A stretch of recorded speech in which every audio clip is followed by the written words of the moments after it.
Oh, well, I'm back again. Like an emotionally distant parent, I've appeared to shower you with attention for one day, only to disappear for another 6 months with no contact. It's time to get spooky again, so I brought one terrifyingly bad game. Corpse Killer.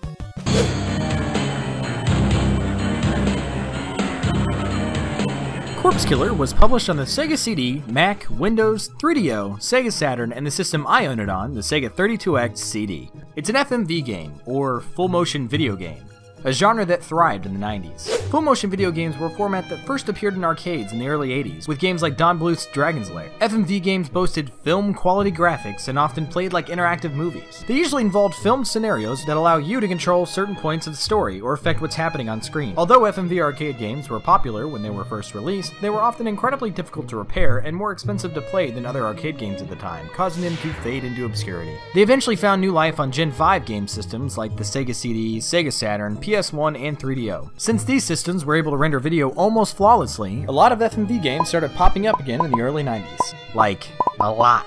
Like, holy shit, so many. Corpse Killer was created by a company called Digital Pictures, the company also responsible for games like the now infamous Night Trap and Sewer Shark. So, with all that out of the way, let's dig into Corpse Killer.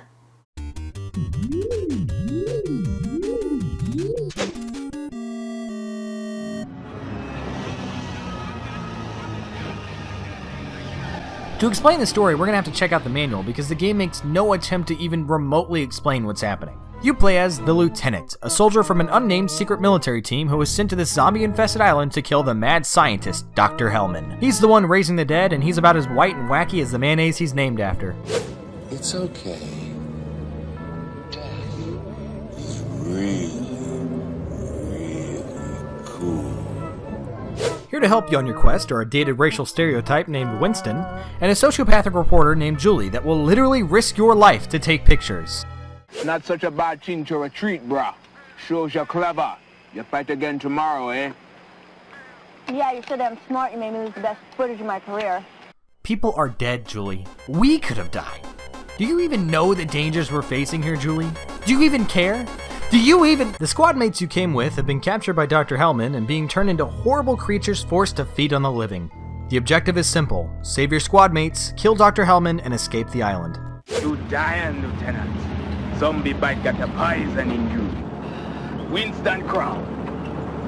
Yeah, man. Hey, bro, I like your piece, man. Yeah. The first thing you're going to notice about the game right away is that it does not look good at all.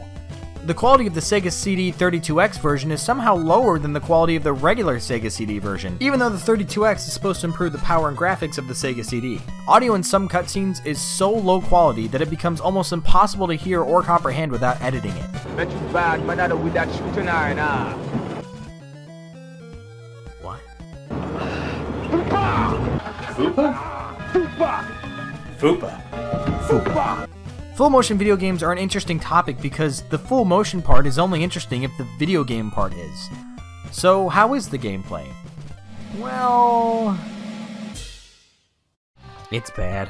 It's really bad, guys. The game is set up like a gallery shooter. The screen scrolls to the right while zombies approach you, and you have to shoot them all before they get too close and munch on your delicious brain meat. The game was built with a light gun on almost every system it was published on, which makes sense, it would just point and shoot. Unfortunately, light guns don't work on modern television, so I'm forced to use the old D-pad and buttons. And let me tell ya, this is miserable. The cursor just flies all over the place, making it almost impossible to actually aim properly without resorting to just gingerly tapping on the D-pad. Zombies often come at you way faster than you can get over to them, especially in later levels.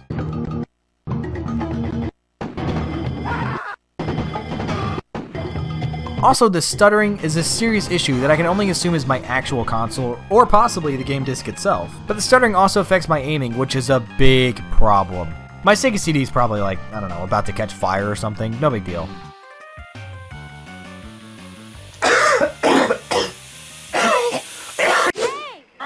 You missed one! This is where we get officially introduced to Julie, who can't seem to remember her lines to save her own life. Sure, read my stuff. Syndicated. But when I break the story, I'll have a book, late night talk shows, TV, the works. Cool toy. I bet you know how to turn it on. Hold on a second, I gotta check something. And I bet you know how to do a lot of things. Yep, still got a pulse. Still alive. I thought this game had killed me. This be blowgun. Yeah, you know what? I'm not even gonna touch this one. I'm just gonna keep going. I'm just gonna go ahead and move on. If you get into camp, go everywhere. Wax everybody. How hard can it be? They already dead. From here, the game allows us to pick where we want to go. Each map point has new missions and stories associated with it, so it's kind of crucial to go to each one. Village got dead boys. 20 top. I'm sorry, dead boys? Oh my god, look at this legendary stance.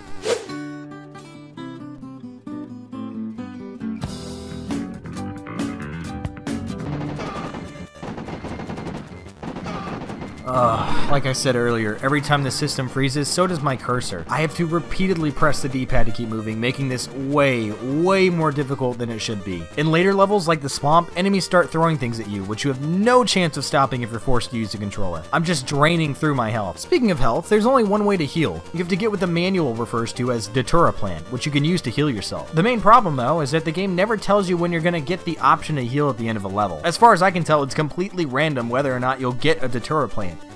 This makes segments that have more than one act absolutely awful. Please, just let me heal. If your health reaches 0, you die.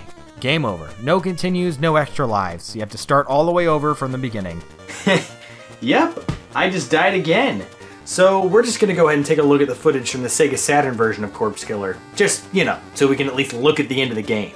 So, once you make it to the fortress and make it through all 4 sections of the level, you rescue one of your squad mates, and the game just loops back around to the first stage. You're forced to go through the entire game 3 more times to rescue your other 3 squad mates, and then you can finally fight Dr. Hellman.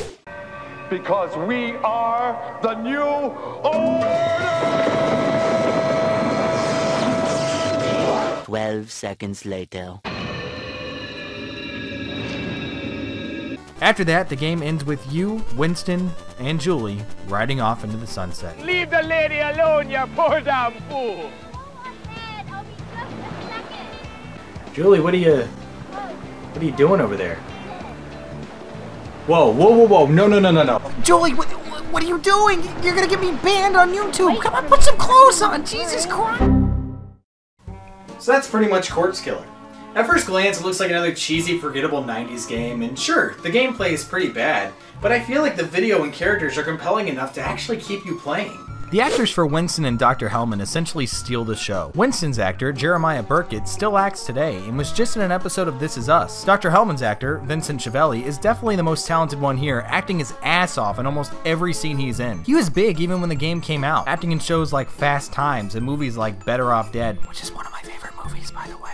Julie's actress kind of stopped acting after this game, and who can blame her, honestly? It's easy to write this off as just a trashy FMV game, but looking at the behind-the-scenes footage shows that people really worked hard on this. There was a lot of energy and passion that went into making it, especially for the set design.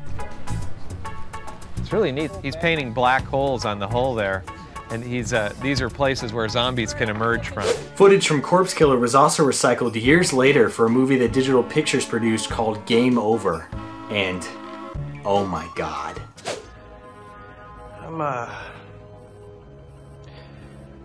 a virgin, sir.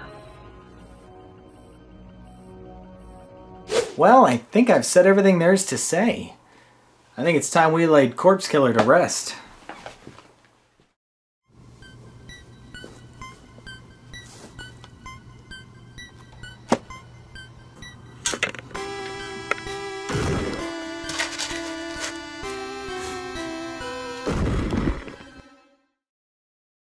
Alright, time to be dead for another 6 months. Oh, fuck.